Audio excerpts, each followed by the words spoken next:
Hey there, fourth grade. This is Mr. Campbell. Today we're going to be working on page 345. This is going to be lesson 9.4, and this is going to be modeling subtraction of fractions. At the end of today, we want you to be able to say, I can use tools like fraction strips or area models to subtract fractions with like denominators. And that is the key, like denominators. We've been working on addition the last few days. Today, we're going to take it over to subtraction, all right?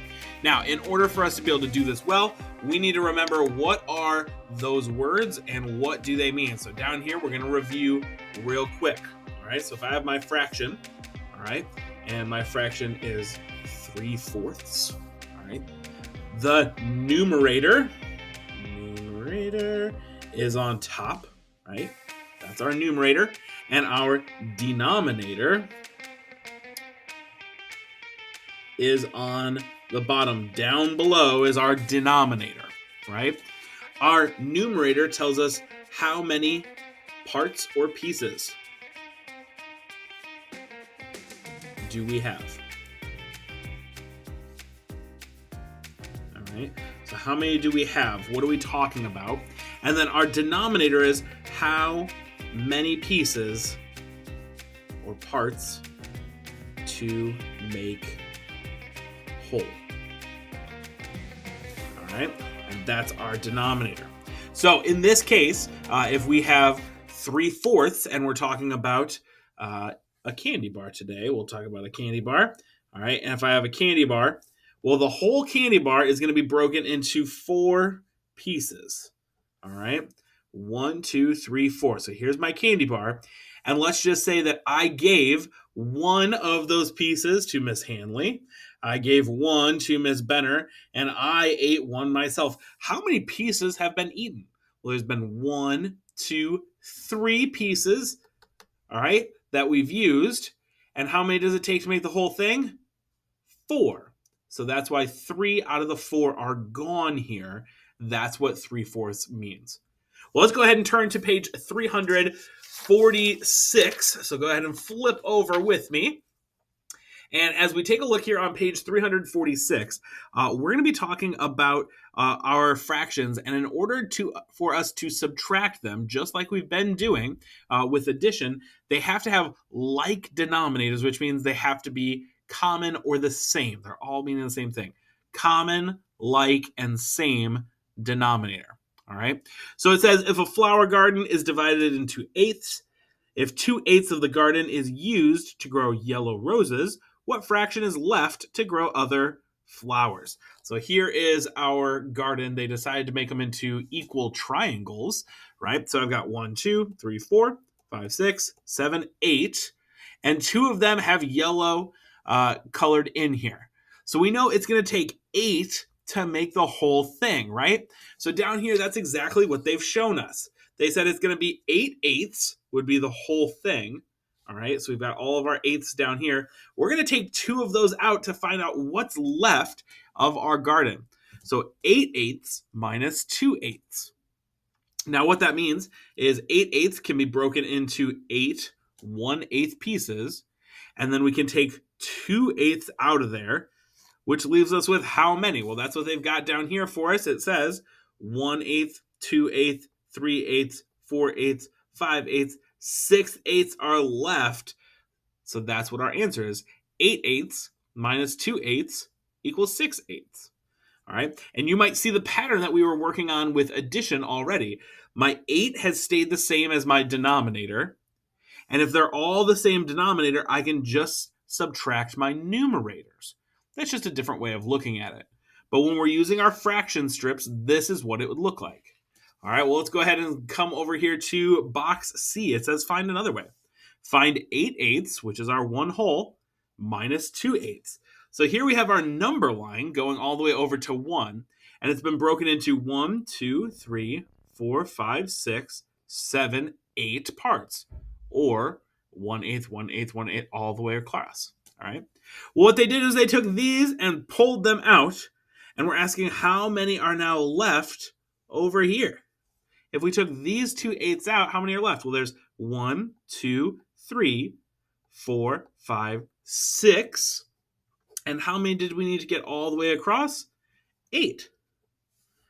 There are 6/8 left here after we took our 2/8 out. All right. There's a lot of 1/8 down here. To me, I look at that and it goes like, yikes, there's a lot. But it's just showing the exact same thing. We've got our 8ths here. We crossed off 2 of them, and we're left with 6/8. Let's take a look at one more example. This is on the next page, so go ahead and turn with me to page 347. All right, and on here, this one's a little bit different than what we just did. And the reason it's a little bit different is when I look at what I'm starting with, 11/8. Well, this is an improper fraction, which all that means is the numerator, the top number, is bigger than my denominator, which means it's more than one whole. So if I come over here and I go, well, what does that mean? What do I have? Well, I've got 1, 2, 3, 4, 5, 6, 7, 8, 9, 10, and 11 were right here. It's one whole, and then there was 3 more 1/8. So what happens if we take those 2 out? How many do we have left? 1, 2, 3, 4, 5, 6, 7, 8, 9/8. But whenever we see the numerator is bigger than the denominator, I need to turn it into a mixed number. And the reason we're doing that is we're practicing over and over again because this is something you're going to work in 4th grade and then 5th grade and even in 6th grade on rewriting improper fractions. So what does this mean? Well, that means that I can take one whole and turn it into this 1 up here. Instead of putting 1/8 and 1/8, I don't need to do all of that. Let's make it simpler with one whole. How many 8ths did it take for us to make one whole? 8/8. All right. So that means if I drew a big line right here and I said, these 8/8, I'm going to just write as the number 1. One whole. What am I left with over here? I'm left with 1/8. 9/8 is equal to 1 and 1/8. All right. They are the same. And that's all that they're asking you to do here. All right. Well, let's go ahead and check out some problems that we can do down here. Now, we're going to do some of these together, and then some of them I'm going to have you work on your own in just a moment. All right. So let's take a look at number 2. All right. For number 2. Now, I'm going to go ahead and use my fraction strips to show us kind of what we're working with here. All right, so here's my 1/3. My fraction strips actually go up and down. I turn them side to side just because they look the same, but they're supposed to go up and down, so that's why they're written that way. All right, so I've got 1/3, and I want to take away 1/3.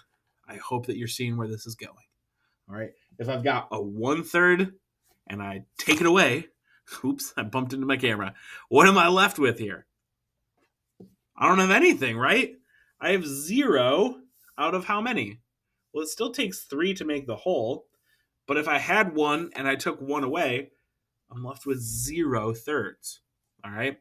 It's kind of a silly example just because of the fact that as we're looking at that, you're like, wait, what? It's gone, right? So let's take a look at number 3. Number 3 says that I'm going to start with 5/5 and take away 2/5. So I'm going to go ahead and grab my 5/5. I'm going to zoom out a little bit for us so I can see all of my 5/5. All right, here's my 5/5. And even now, it's kind of hard to see them, right? I've got my 5/5 here. 1, 2, 3, 4, 5. If I want to take away 2 of them, I'm going to take away 1, 2. How many do I have left? 1, 2, 3 is my numerator. And what's my denominator? Well, it stays the same. It's still 5. It still took 5 to make that whole. All right, so for number 4, we're going to go ahead and check it out here on the whiteboard. And I wanted to show you using a number line, and then our next one, we're going to use some fraction strips as a model that you can draw. Now, here's my number line. And when I did my number line, I started off 0 and 1, and then I just went ahead and cut it in half. And then each of those halves I turned into thirds here, and then cut all of those again in half. So now, if we check it out, we got 1, 2, 3, 4, 5, 6, 7, 8, 9, 10, 11, 12 to get all the way over here to that one hole. How many am I starting with here? Well, it tells me right there, how many twelfths do I start with? I start with 7. So I've got 1, 2, 3, 4, 5, 6, and 7. All right. Well, if I've got 7 that I'm starting with and I'm taking away 3 twelfths, so that means I would take away 1, 2, 3. How many do I still have colored? Well, I still did 1, 2, 3, and 4. And how many does it take to get all the way over to 1? Well, it's still going to be 12.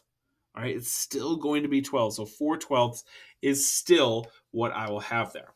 All right, so that's how we can solve using a number line. We just have to break it into whatever our denominator is, color those in, and then be able to take some away. Let's take a look at number 5. So here's my number 5. I already wrote it out for us.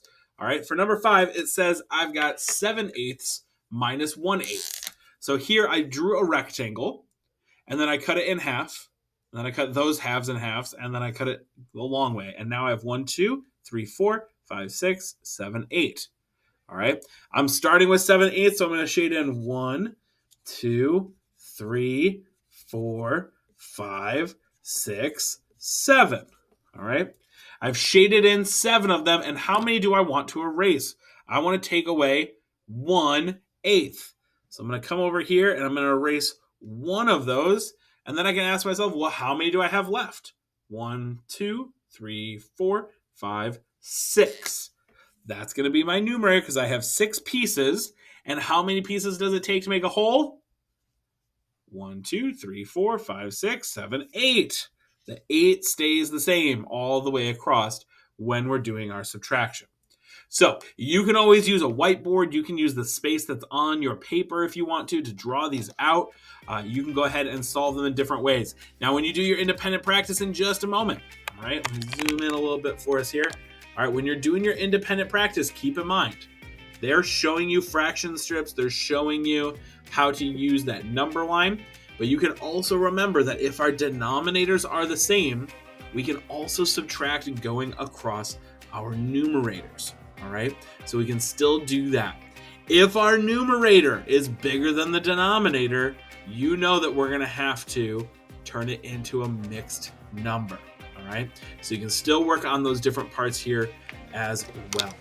All right, well, thanks for working with me today, 4th grade. I hope you guys have a great rest of the day. We will see you next time for 9.5. Have a great day.